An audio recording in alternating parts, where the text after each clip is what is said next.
e-bikes became really, really, really viable for that audience because you have to imagine the accessibility, the mobility offering that an e-bike provides. And so that made it much easier for basically anybody of any, age, and capability to ride an e-bike with ease. And so e-bikes really took off at the start, and they've been riding that wave since.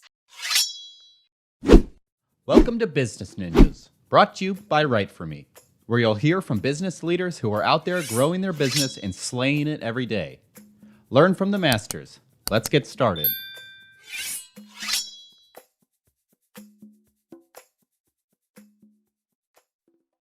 Hi, and welcome to another episode of Business Ninjas. I'm here today with Adele Nasr, Chief Marketing Officer at Aventon. How are you doing today, Adele? I'm doing well. Thank you for having me. Oh, it's my pleasure. Thanks for spending some time with us here on Business Ninjas. Please tell us a little bit about yourself and about Aventon. Yes, a little about myself. I am the Chief Marketing Officer here at Aventon. I've been here now for 3 full years. I actually just celebrated my 3-year anniversary a couple weeks ago. And prior to that, I have been in marketing for 22 years of my career. I started many moons ago, agency side, did half my career agency side. And then the second half, I've been client side, working on a lot of really great, brands, and the latest being Aventon. So I'm really excited to be here. In terms of Aventon and what Aventon is and who we are is ultimately, Aventon is an electric bike company, and our focus is on ensuring accessibility and a great quality product offering to consumers that are interested in electric bikes as a way to change their life and the way that they think about transportation. So we're really just, in a category that's growing and emerging at the onset of the pandemic, but post-pandemic, we're seeing it become a more regular and highly adopted category. So it's been a fun ride. Pun intended. Well, I imagine with 20 years in marketing, you have seen incredible changes in the landscape of how people market and how you bring things to market. Tell me a little bit. Now, this is completely a B2C, right? This is direct to consumer kind of, or marketing to consumers, right? So our marketing efforts are focused on direct to consumer. However, we have one of the largest IBD or dealer networks of any brand in our category. And so we also support our B2B side with campaigns and promotions and tactics that we offer to the bike shops, as well as also helping to continue to grow our dealer network. So we're also doing some direct to business advertising to help, get more of these dealers excited about being part of the Aventon revolution. Excellent. How many dealers do you have in your network? We're at 1,200 and growing. It's amazing. Yes, I know. Just 3 years ago, we had about 150. So you can imagine the tremendous growth of onboarding that many partners. And this year, we're hoping to get close to 2,000 by year's end. So we're well on that track. That's amazing. So I'm guessing that COVID was a hidden gem for you guys in terms of people getting out and about on bicycles. If you went from 100 3 years ago to 1,200 now, tell me about the COVID years. Yeah, so COVID is such an interesting time that we reflect on as part of how, e-bikes came to be so popular. But essentially, with the onset of COVID, people started to really reevaluate the way that they think about social distancing, ride share, public transportation. You have to also imagine gyms were closed. And so people started to go back to the roots of what they learned as a child, right? Everyone to some extent learns how to ride a bike. And biking really started to pick up some interest and steam because it's a solo activity for the most part. And so it's a way for people to get out, be safe during the pandemic and get some exercise and also just, clear their headspace. It's a great mental health tool as well. And so that brought a lot of interest back to the category. And so we call it the second bike boom. And then during that time, as more people came back to bikes, there was a larger audience of also, older demographic that really wanted to get back into it, people who hadn't been on a bike in decades. And so e-bikes became really, really, really viable for that audience, because you have to imagine the accessibility, the mobility offering that an e-bike provides. And so that made it much easier for basically anybody of any, age, and capability to ride an e-bike with ease. And so e-bikes really took off at the start, and they've been riding that wave since. Now, post-pandemic, people have realized that there's so many other really great value adds to an e-bike, such as the fact that you can save a lot of money with an e-bike versus traditional transportation options. Even at the pump, when gas prices were exorbitantly high, you can imagine the savings there. And on average, most people only commute about 5 to 8 miles around their home. So if you can replace that 5 to 8 mile commute with an e-bike, get there quicker and without the traffic and the fuss, and save some cash, why wouldn't you? So that's now post-pandemic, we're seeing a much larger interest in e-bikes for commuting. That's fabulous. I mean, I know you're here in California as I am, and we were chewing on $6.50 a gallon for a while, and we're still around $5. So a bicycle makes a lot of sense if you work a couple miles from home. What sort of range is there on the batteries on these bikes?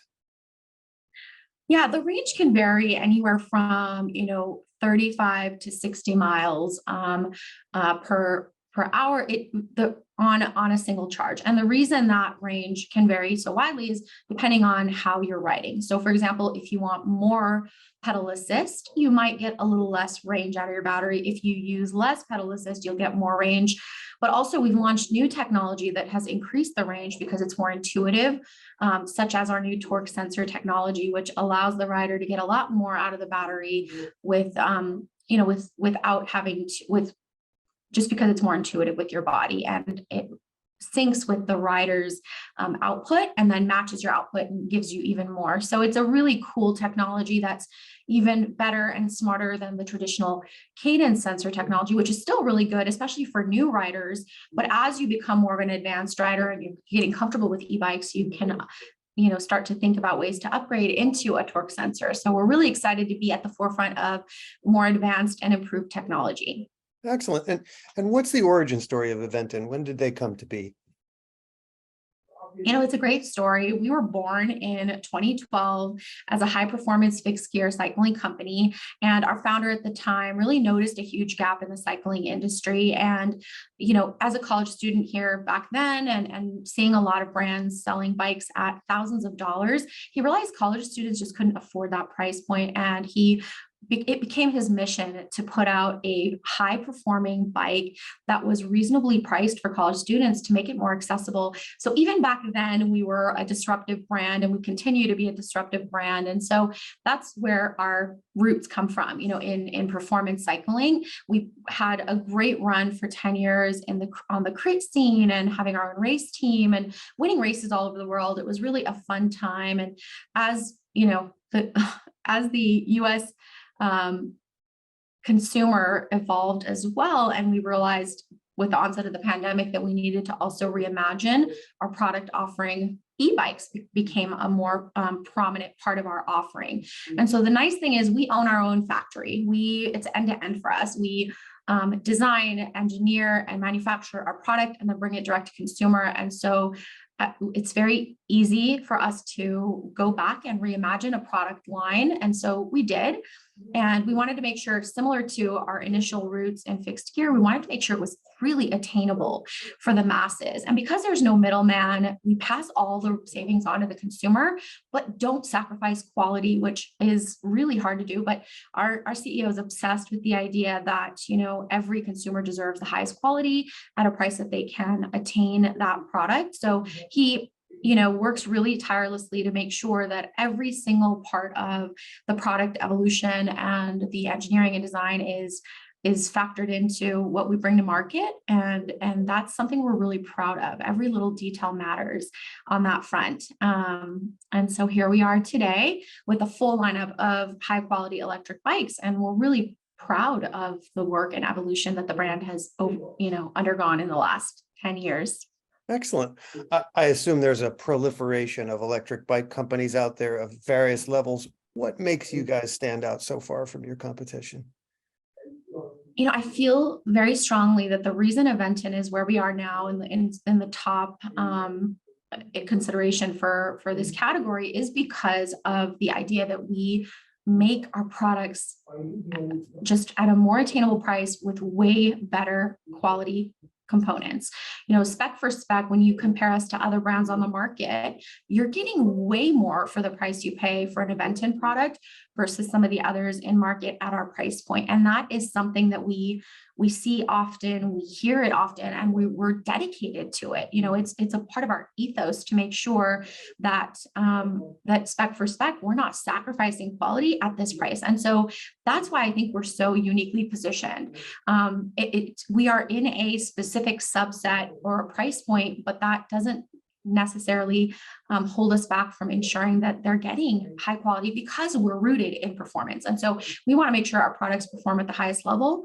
And so that's one reason. The other thing is I believe wholeheartedly, we have a lineup that is extremely approachable. And if you look at our bikes, even the first bike that we went to market with, the Pace, our award-winning Pace 500, one of the things that is unique to us that others didn't have early on when e-bikes launched in the US is it looks like a bike, right? It's that approachability that it reminds you of a bike. It didn't look like a moped. It didn't look like anything more than just a bike. And then it had all the, capabilities to provide you the boost and the assist and all the fun stuff. So those are I think, two reasons why we are where we are and how we broke through to this level.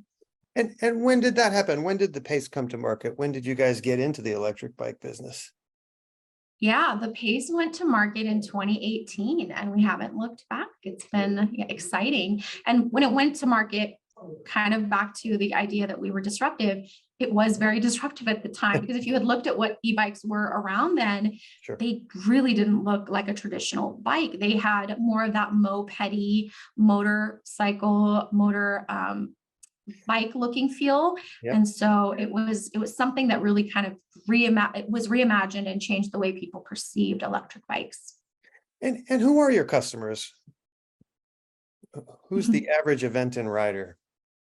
Yes. So, our customers really range in so many ways, but our ideal customer is, someone that is in the stage in their life where they really want to get out there and experience the world in a different way. It's people that maybe have outgrown, more of the traditional acoustic bikes and they're looking for a way to continue riding. It's people who, are still in performance cycling, but also want their commute to work and outside of their performance cycling, a way for them to be out and about and explore the world in a different way, getting to work. And so an e-bike gets them to work without breaking a sweat, especially if they're working in a more traditional corporate environment. And so that's another thing. Our audience really varies, and we have people who are also seeking mobility solutions. They want to be able to ride with their family, but maybe don't have the same,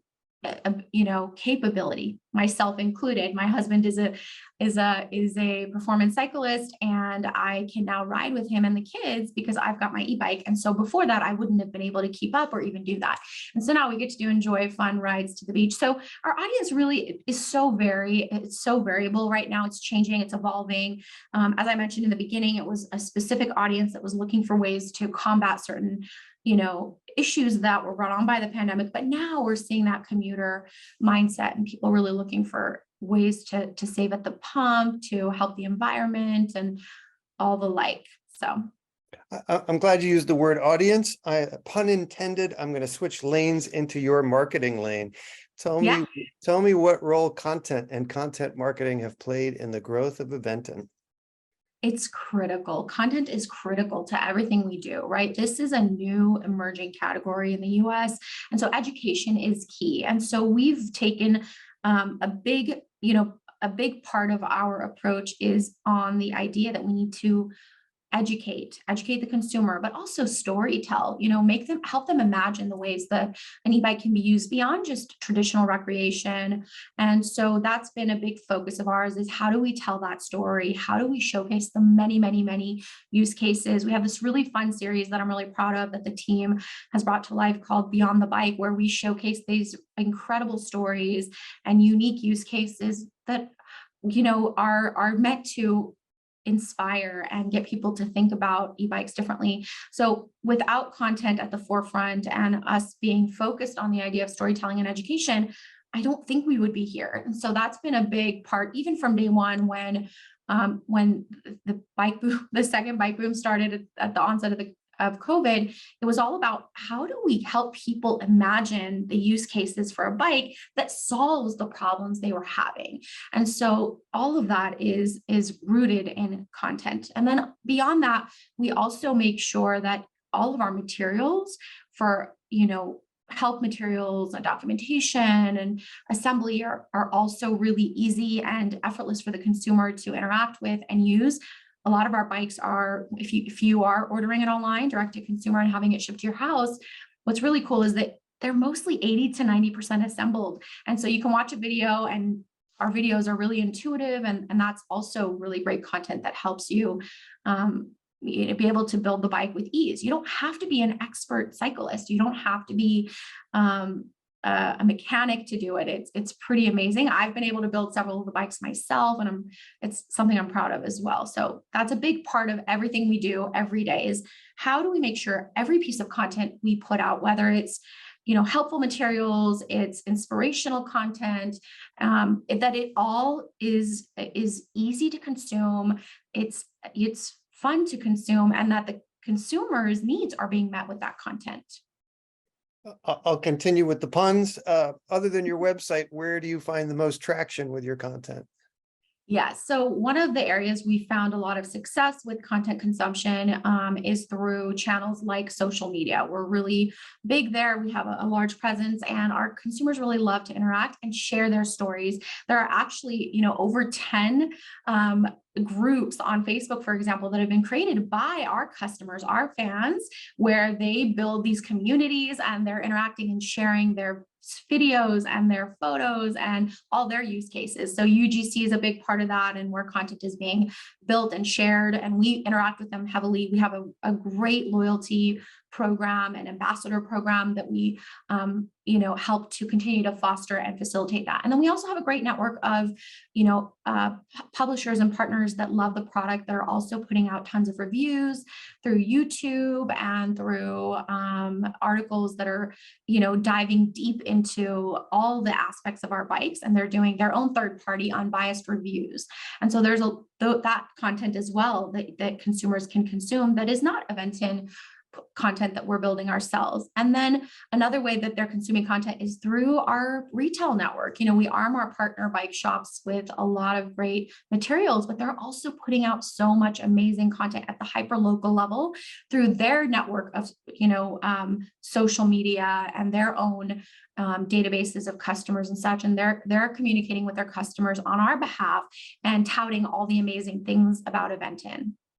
You are preaching to the choir. I say it all the time. If you treat your customers well, they become promoters of your product and business by themselves. And those are free ad revenue dollars right there. So nicely done. I applaud you for taking something as tried and true as the bicycle and bringing it to the masses in a 21st century way, and giving them content that excites and educates them through the process, which is necessary in this content heavy world. So thank you for that. What's something you would like to be celebrating personally and professionally 1 year from today? I would love for us to be celebrating Aventon's position as the category leader a year from today. We're not that far off. We're in the top right now, top 3. And I think that we're very close. And the reason that I'd love to be celebrating that is because I believe we're the best, right? I believe in what we do, our products, the people behind the products. And so I don't say that lightheartedly. So that's one thing I'd love to be celebrating. And on a personal note, I'd love to be celebrating the accomplishments of myself and the team that I've built here, and really continue to celebrate my team and their work and be able to, just say that I'm proud of all the work that we've done, which I feel that way today, but it can be at a different level once we hit that top position.